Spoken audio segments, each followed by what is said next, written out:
here to try and show you a bit about what a judge looks for in a field crop display at fairs. I have a couple of samples of oats here. So when a farmer harvests his grain with a combine, if he wishes to use the seed again for next year, say in a wheat, oats, or barley, most of the soybeans and corn need to be bought.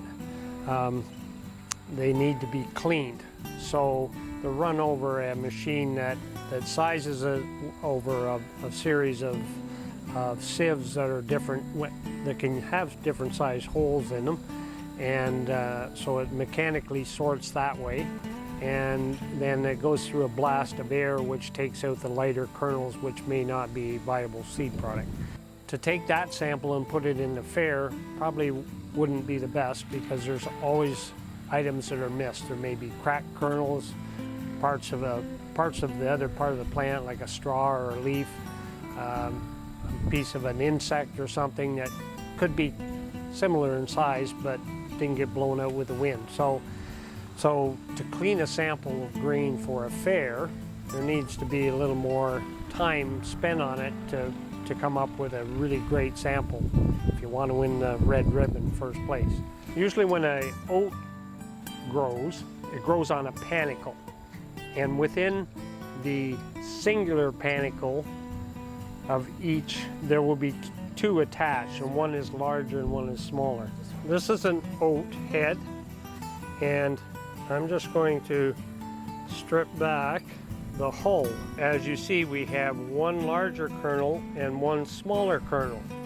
So when they're combined, sometimes they end up still together, but if we separate them out, we can see that there's quite a differential in size. Sort through and make sure that you end up with only singular kernels, but you want a nice plump kernel, and you want the bigger one preferably than the smaller one.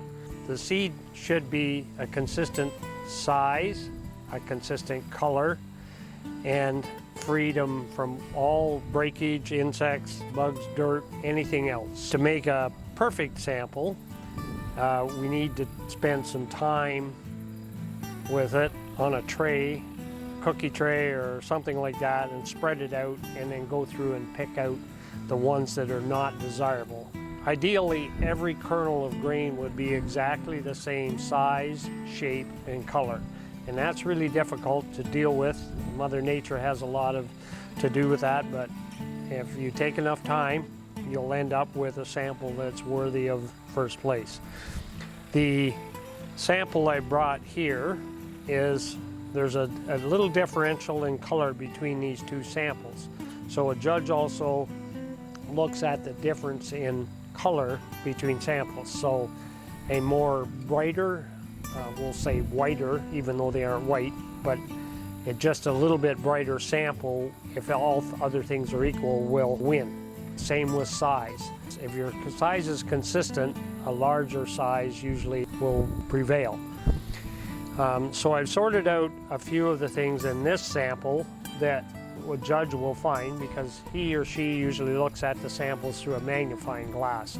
At first, you've got whatever number of samples lined up, and if it's 30 samples, it takes a while to go through all that and look through. So usually you kind of stack them. Well, these ones are near the top, and these ones are in the middle, and these ones are at the bottom. So the samples that are weathered, so maybe they didn't get cut and combined in time, and Mother Nature's taken the rain and wind and stuff and discolored them a bit, so they're easier to discount and put near the bottom. The samples that have broken kernels or dirt or weed seed in them, they're put down near the bottom. So the ones in the middle are the ones where they're fairly clean, but they're not consistent in size, and the ones on top are usually the brighter ones that are very consistent in size.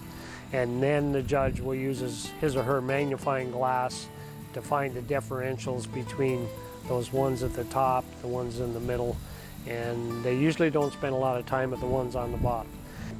In this sample, I have taken the ones that the judge will see that are within the sample that aren't in this sample to show you the differential. So these ones are very small, or there's one here that's very long and thin, so they don't match the rest of the sample, and so they're easy to identify once you get the magnifying glass out and look at them. This is a sample where they're all very similar, which is good. They're consistent shape, size, and color.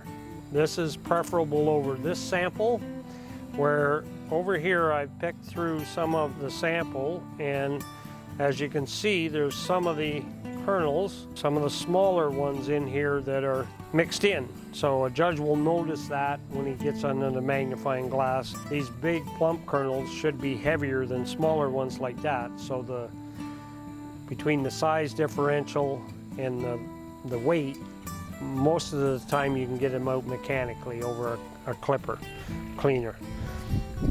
And then if you want to spend the time and lay them on a cookie sheet and get rid of the last few, you'll end up with a sample that could win you a first prize at a fair. Let's say that there's 100,000 acres of oats in Ontario.